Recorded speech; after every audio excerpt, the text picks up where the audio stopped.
Los europeos se comprometieron con garantías de seguridad para Ucrania una vez termine la guerra. Así lo acordaron 26 de los 35 líderes que hacen parte de la llamada coalición de voluntarios. El encuentro se realizó en París, con el presidente Volodymyr Zelensky como invitado y con el mandatario Emmanuel Macron y el primer ministro británico Keir Starmer liderando la iniciativa.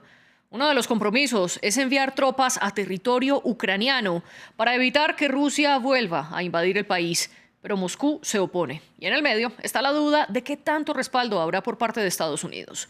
Dacil Lanza tiene más detalles de la reunión en el siguiente reporte. Ucrania obtiene condiciones de seguridad de parte de aliados. La coalición de voluntarios reunida en París redobló este jueves su apoyo a Kiev. El presidente francés Emmanuel Macron anunció que 26 países de los más de 30 de la coalición se comprometieron a respaldar militarmente a Ucrania. Aujourd'hui, 26 pays qui formellement se sont engagés.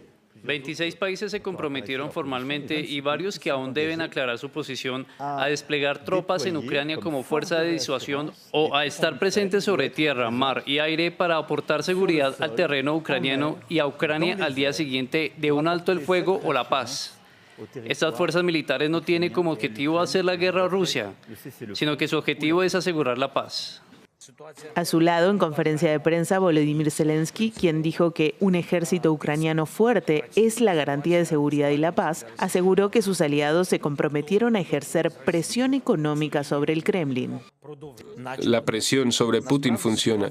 La situación de la economía rusa es bastante complicada y todos los que están lidiando con Rusia también tienen que entender que vamos a hablar de los aranceles especiales en el comercio, que pueden ayudarnos. En segundo lugar, la coalición trabajó activamente, los políticos, los representantes comerciales, nuestros equipos trabajaron activamente.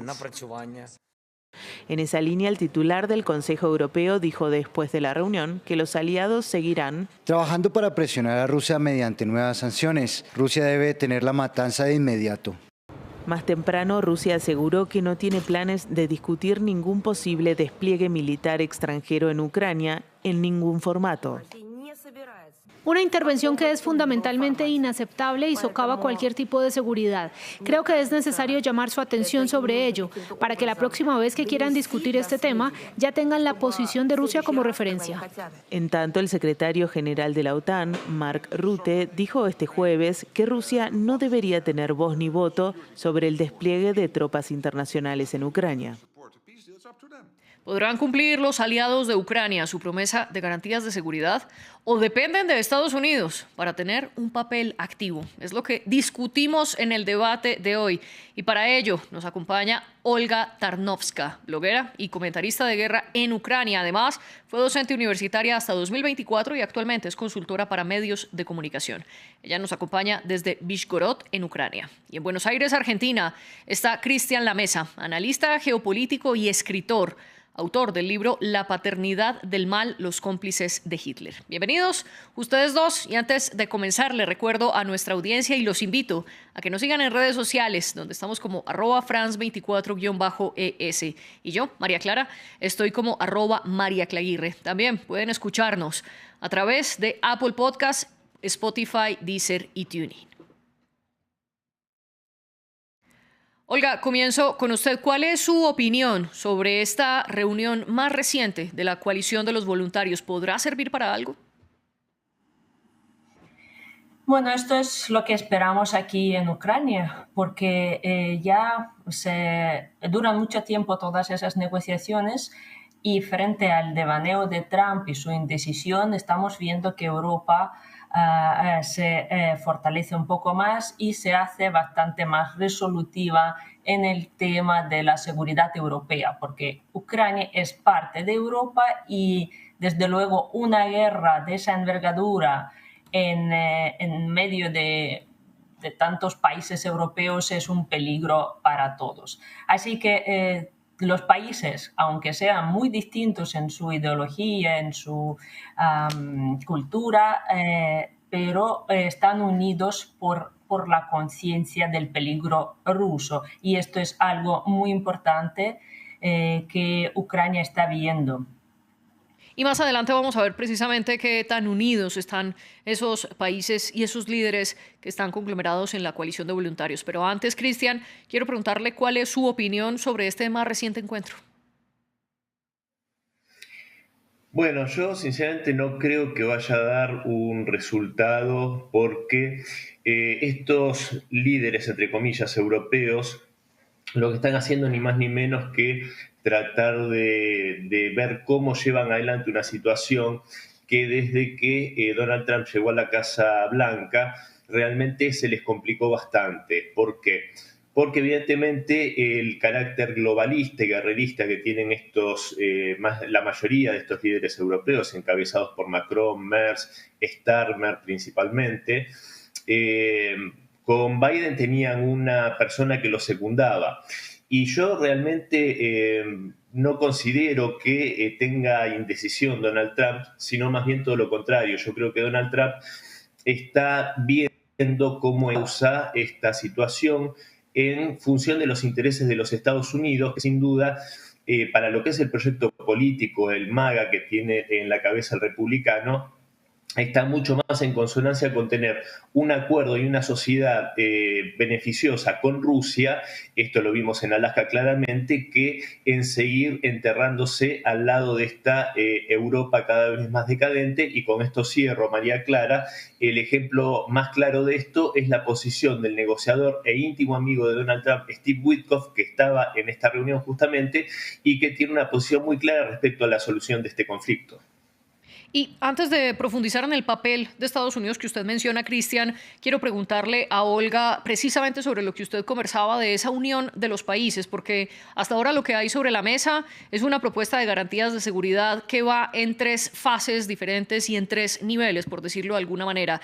En el primero de ellos, los países se comprometen a financiar tanto las armas como la logística de los militares ucranianos. En un segundo nivel, enviarían tropas para tierra, mar y aire a Ucrania para protegerla ante una posible segunda invasión de Rusia, y este envío de tropas ocurriría una vez se firmara la paz. Y la tercera y última fase sería una protección por parte del ejército de los estadounidenses, algo que todavía no se ha acordado.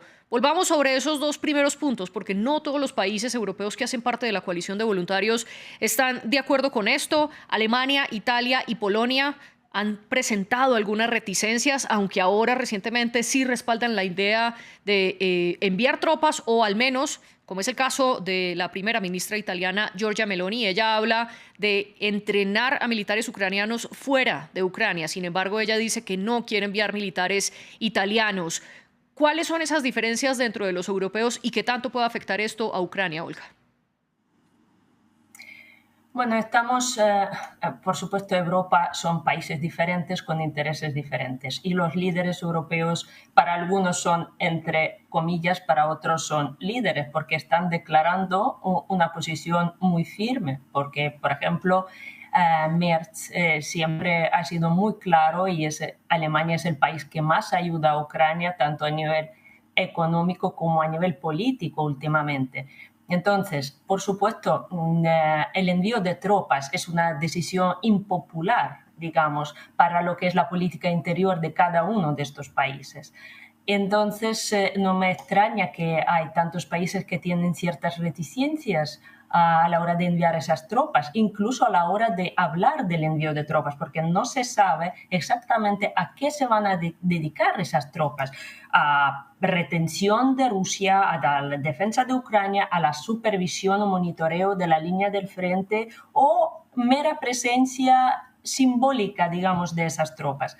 Entonces, obviamente, hasta ese punto todavía vamos a estar negociando durante mucho tiempo, como acerca de la paz que nunca va a venir, porque no hay todavía ninguna condición que pueda decirse, digamos, nos lleve a esa paz y siquiera al alto al fuego, porque Putin ya ha indicado muchísimas veces que él no está dispuesto a parar la guerra. Él quiere discutir una paz efímera siguiendo bombardear a los civiles ucranianos, ¿vale? Entonces, claro, tenemos esa situación un poquito en el aire. Y la única esperanza de Ucrania, y esto ya ha sonado en esa cumbre, que Europa va a financiar Ucrania y va a potenciar nuestra,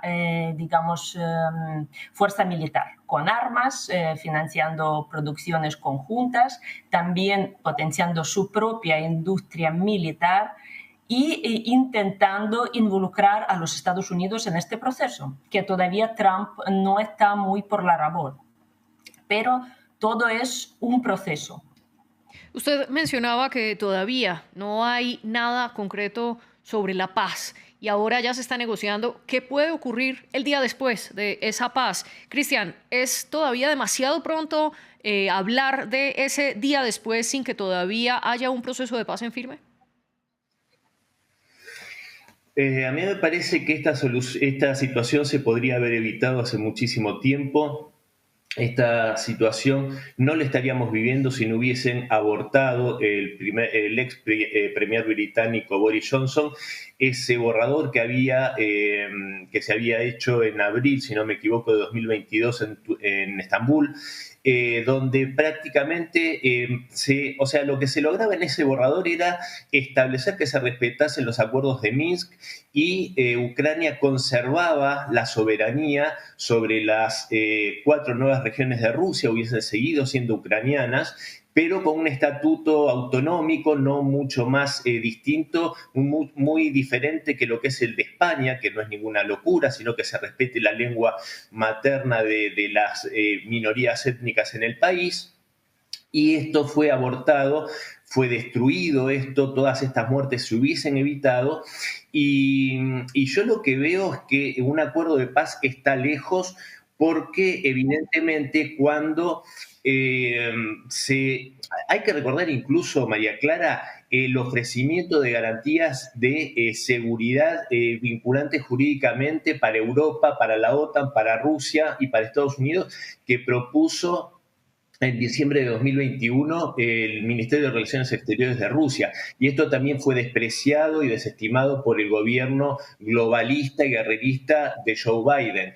Entonces, en esto yo tengo que citar a las palabras de María Zaharova, cuando dijo que cada vez que Ucrania le da la espalda a las propuestas de Rusia se va volviendo cada vez más pequeña, porque la verdad es que los nuevos territorios rusos liberados con el sacrificio del ejército ruso, con el sacrificio también y muchos que fueron llevados al frente de batalla, muchos ucranianos en una carnicería sin sentido, y también con los civiles que fueron usados como escudos humanos en Mariupol y en otras ciudades, que son la mayoría de los muertos civiles que se provocaron en esta guerra, desgraciadamente, que paradójicamente, si comparamos a los civiles muertos con Gaza, es una cantidad infinitamente menor, ya que a pesar de algunas opiniones que se vierten en Europa, los ataques rusos son intentando minimizar lo máximo posible las bajas civiles. Y repito, no así ocurrió con las fuerzas ucranianas,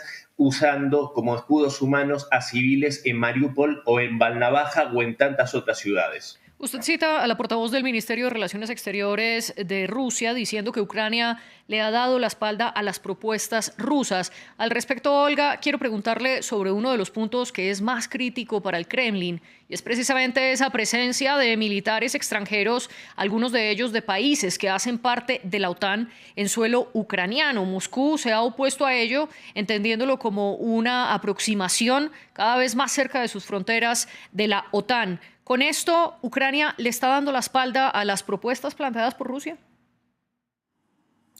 Yo quería discutir un poco lo que acabo de escuchar del señor Lamesa, que me parece que estoy escuchando las narrativas del Kremlin, ¿no? Porque Rusia invadió Ucrania y estamos en una guerra desde 2014. Rusia está anexando los territorios ucranianos y ocupando, y está destruyendo nuestro país. O sea, es una guerra blanco y negro, sin precedentes en Europa en los últimos 80 años. Y me está hablando que como si fuera una cosita así, sin ninguna importancia, Ucrania entregando sus territorios, Ucrania subyugándose al terror ruso como si fuera cualquier cosa. A mí me indigna escuchar una opinión así de una persona que está a tantos kilómetros y que está opinando absolutamente cosas irreverentes, ¿no? Porque yo estoy viviendo esa guerra desde hace 3 años y medio a gran escala. Ayer bombardearon la casa de mis padres y este señor me está diciendo, pues Ucrania pues, podría aceptar las condiciones rusas y todos felices. Esto es, para mí, es algo inaceptable. Y hablando de las tropas de la OTAN y las víctimas civiles, por ejemplo, en Mariupol se estiman 100.000 muertos civiles que Ucrania no puede contabilizar porque están en el suelo ocupado por Rusia. Pero tenemos ahí fosas comunes kilómetros y kilómetros. ¿Vale? Entonces estamos hablando de una información absolutamente tergiversada que desde luego a mí me duele mucho escuchar, porque yo ya pensaba que esto ya se acabó hace 3 años como mínimo, pero vuelven estas voces que llevan la narrativa rusa, la mentira rusa a divulgar en el mundo. Entonces la presencia de los países de la OTAN, Rusia, después de empezar esta guerra, ha aumentado su frontera con la OTAN por lo menos entre 1.000 y 2.000 kilómetros, porque países como Finlandia y Suecia entraron en la OTAN y Rusia tiene una frontera enorme con estos países. Así que no le importó nada tener a estos países en la OTAN y de repente le molesta tanto tener algo de la OTAN en el suelo ucraniano. Y ya están pensando los, ¿cómo se llama?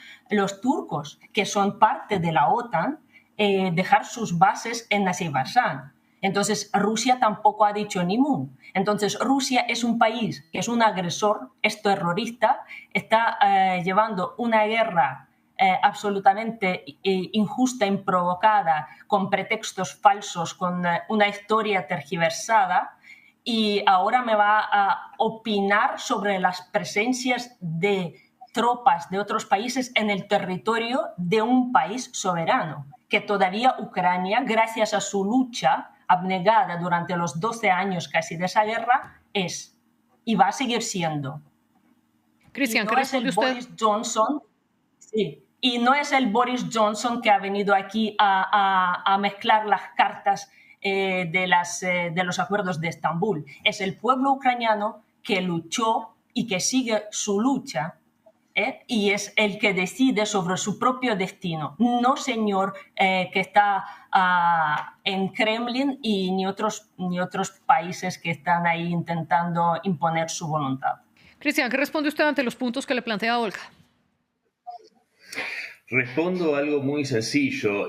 Rusia tuvo una paciencia enorme esperando durante 8 años que se cumplieran los acuerdos de Minsk, que ponían una serie de puntos que garantizaban la soberanía de Ucrania, pero también garantizaban el derecho al pueblo rusófono de Ucrania a poder hablar su lengua. ¿Cuántos países sobre la tierra tienen prohibido hablar incluso en el ámbito privado una lengua? ¿Cuántos? Ninguno. Ucrania es el único.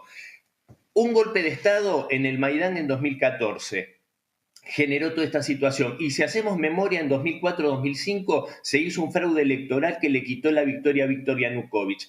Fraude que no resistió Yanukovych, declaraciones que hizo recientemente para evitar un baño de sangre. Baño de sangre que cuando no le pudieron quitar el triunfo en 2010, le hacen un golpe de Estado en 2014. Golpe de Estado que desata la resistencia de los pueblos que lo habían votado, la parte oriental de Ucrania, para defender la soberanía popular y la constitución ucraniana. La casa de los sindicatos no le suena a la señora Olga cuando se quemaron vivas a medio centenar de personas por parte de los nacionalistas ucranianos y que esas muertes están impunes todavía. La guerra civil, el bombardeo contra civiles en el Donbass no le suena. A ver, ¿por qué a Rusia le molesta Ucrania y no le molesta Finlandia y no le molesta Suecia? ¿Sabe por qué? Porque no se están matando personas que hablan la lengua rusa en esos países. En Ucrania sí. Eso es lo que detonó el conflicto. Lo quiera ver o no lo quiera ver. Yo acá, si hay algo que no hago, es mentir. Yo hablo con hechos y muestro pruebas. En todo, hasta diciembre, hasta diciembre, hasta mitad de este año, números oficiales de la ONU, 60.000 civiles muertos en todo el conflicto desde 2022. Y no puede desconocer la señora Olga que el ejército ucraniano utilizó civiles como escudos humanos. De hecho, Volodymyr Zelensky, y con esto cierro, dijo hace poco tiempo, le consultaban por qué no evacuaban a los civiles, no me acuerdo si era una ciudad de Dnipropetrovsk, creo que era, y dijo no, porque sería más fácil para los rusos entrar si no están los civiles. Y para cerrar, yo le pregunto, ¿por qué habla de un Estado terrorista, etcétera?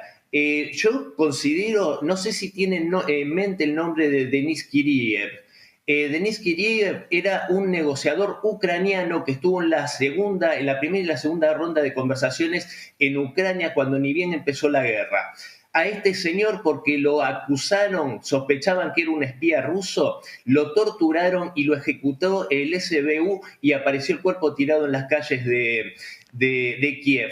Y justificando que había sido porque era sospechoso en un asesinato extrajudicial. O el exministro del Interior, Monastirsky, cuando su helicóptero fue derribado por una disputa por el tráfico de armas ilegales que hace el régimen mafioso y terrorista de Ucrania para vender a grupos insurgentes en África. Cuando descubrió ese negocio y pidió su parte, le derribaron el helicóptero con un misil.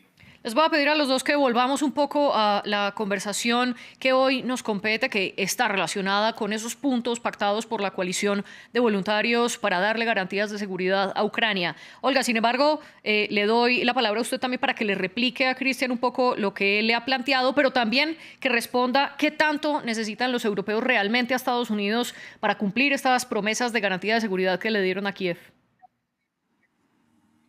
Bueno, yo no voy a responder porque la ignorancia humana es algo que no se puede responder. Y parece que es este señor que vive la guerra y no yo, ¿vale? Y parece que él conoce la historia y no yo conozco la historia de mi país. Y que parece que no estamos aquí viviendo y conviviendo todos los ucranianos, sino que este señor que me lo cuenta o me lo dice, ¿no? Entonces, ni siquiera lo voy a comentar, ¿no? Porque esto es algo indignante para mí, ¿no? Tener a una persona prorrusa que está repitiendo las narrativas de Kremlin que ya estamos hartos de escuchar desde todos los medios rusos, toda la propaganda, para que yo escuche ahora esto en esa televisión, que me parece debe de tener un poquito de seriedad a la hora de invitar este tipo de comentaristas. Lo siento. Y volviendo a la cumbre, por supuesto, Europa está consciente. Lo que pasa es que los Estados Unidos no deja de ser la gran potencia geopolítica, y desde luego el potencial militar que tienen los Estados Unidos en el términos de ejército que puede desplegar es muchísimo superior a lo que puede ofrecer Europa.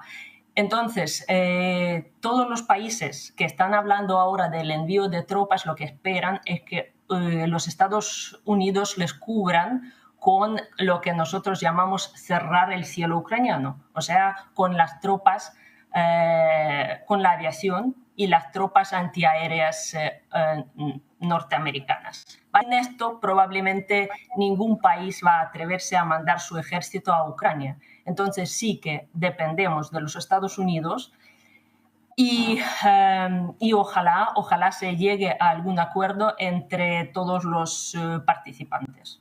Aquí simplemente quiero dar una claridad. Precisamente el debate está para tener diferentes perspectivas sobre la mesa y les agradezco también a los dos poder argumentar y explicar lo que está ocurriendo. Cristian, quiero preguntarle sobre este punto de Estados Unidos. Olga menciona algo que es crucial. Los europeos necesitan la defensa aérea de Estados Unidos para poder mandar tropas a Ucrania. Macron dijo luego del encuentro de la coalición de voluntarios y tras hablar por una videoconferencia con Donald Trump que el apoyo estadounidense a las garantías de seguridad se iba a concretar en los próximos días. Sin embargo, en ocasiones anteriores el presidente estadounidense dijo rotundamente no a enviar militares estadounidenses a suelo ucraniano en ningún momento, ni durante la guerra ni después de ella. ¿Necesitan los europeos a Estados Unidos y hasta qué punto Donald Trump podría realmente ayudarlos?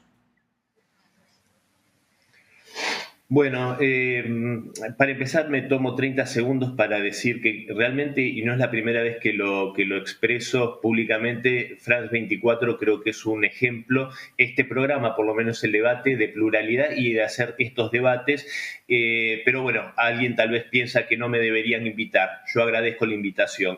Y recuerdo también los medios rusos que están prohibidos en Europa. Ahora, estas garantías, a mí me parece que Donald Trump entiende claramente el riesgo en el que estuvimos durante 3 años y el riesgo en el que estamos aún todavía. ¿Y por qué lo digo? Yo recuerdo en el Salón Oval cuando el presidente Donald Trump le dijo a Volodymyr Zelensky que estaba jugando con la Tercera Guerra Mundial.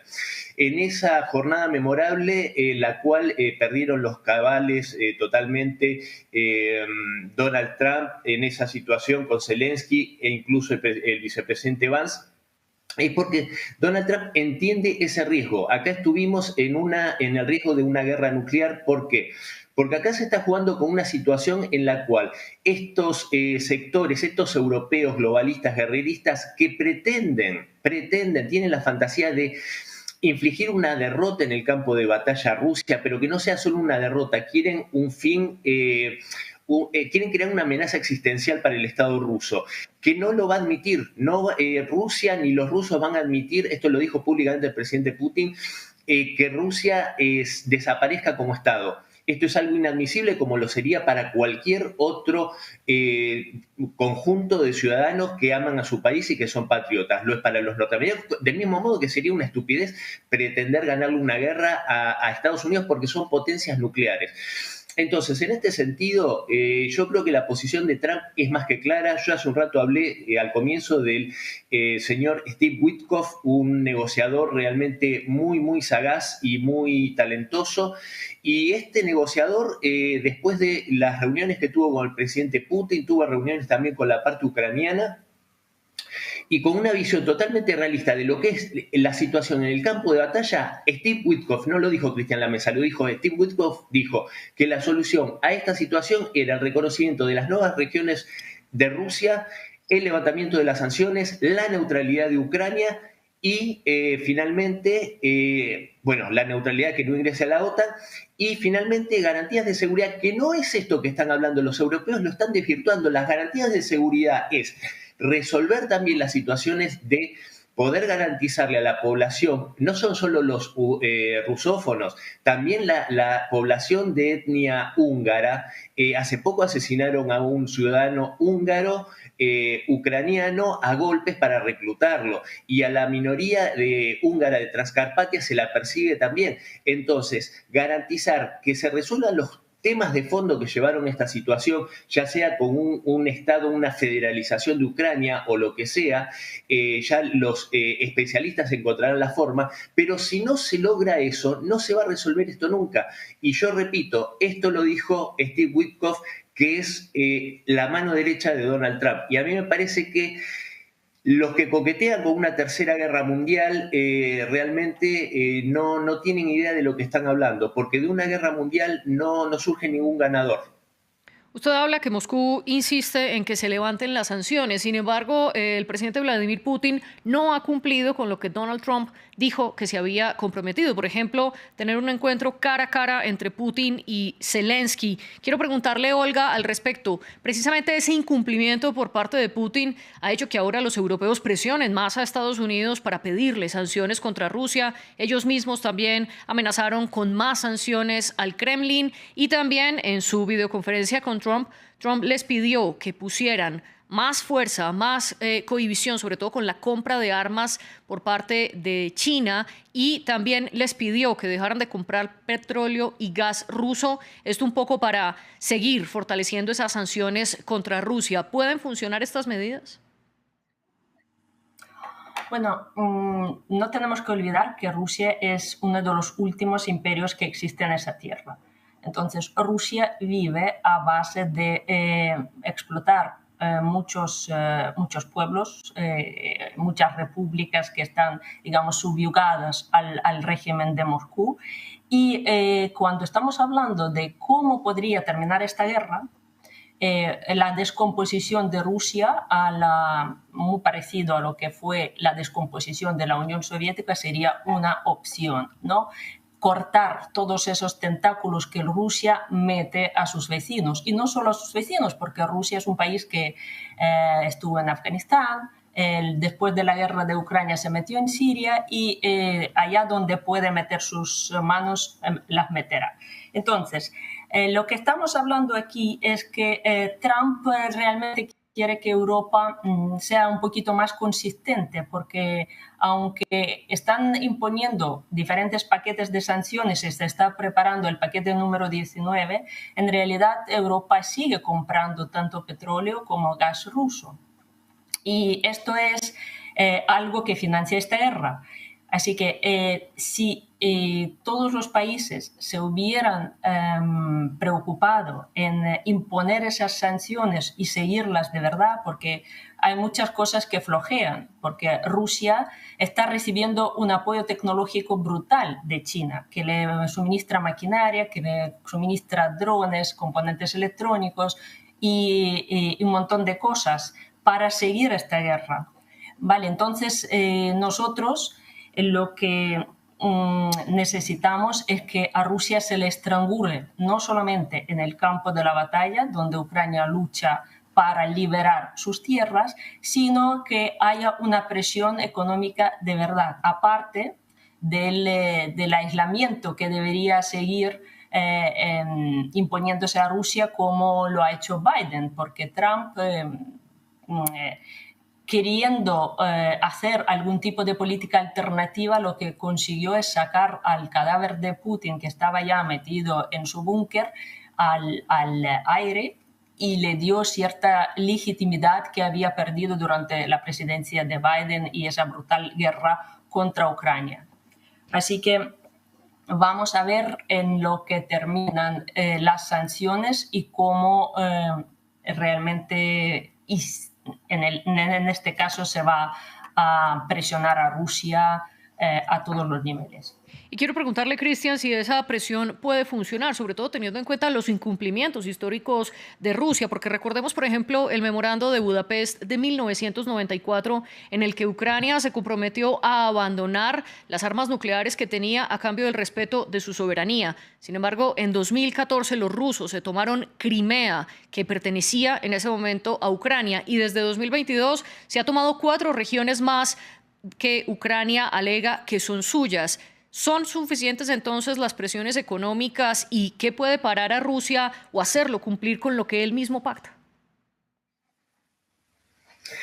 A ver, yo tengo la fortuna de ir seguido y temporadas prolongadas a Rusia, o sea que conozco de primera mano la situación y realmente la economía rusa está haciendo gala de una pujanza muy grande de crecimiento de 4 a 5 veces el promedio de la Unión Europea. Yo creo sinceramente que mi preopinante mencionaba que Rusia era un imperio, yo creo que es una federación y que explotaba a muchas poblaciones, que yo creo que hay una unidad que realmente yo siempre veo, no hay conflictos con las poblaciones, el 12% de población musulmana, al contrario de lo que sucede en Europa.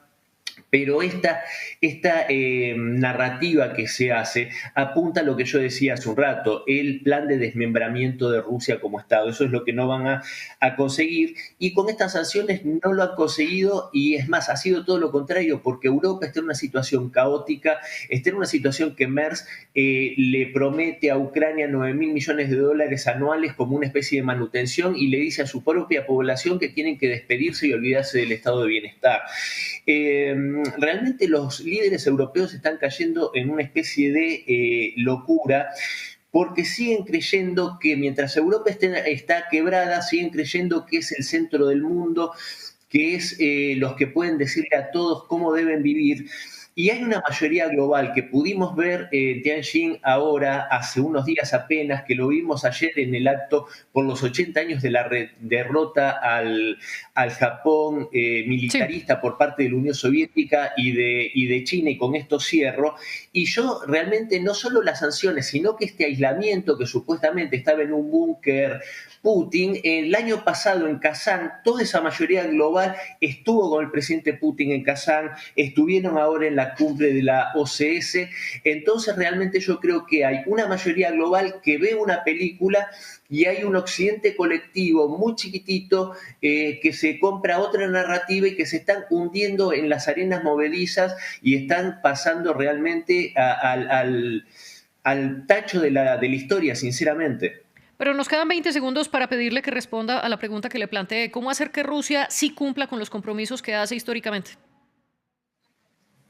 Es que Rusia ha cumplido los compromisos porque en 2014, cuando se habla de Crimea, primero que Crimea era rusa y fue una decisión desacertada de Khrushchev cederla a Ucrania, que era parte del mismo país, de la Unión Soviética. Y nada de esto hubiese pasado si no hubiese existido el golpe de Estado de Yanukovych.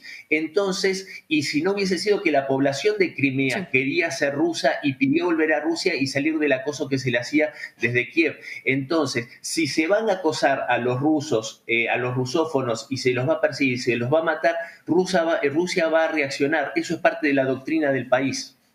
Lastimosamente se nos acabó el tiempo, sin embargo, Olga Tarnowska y Cristian Lamesa, les agradezco por estar en el debate de France 24. Esta vez el programa fue producido por el jefe de edición Luis Montes y la jefe de invitados fue una vez más Tania Herrera. Ustedes sigan con nosotros.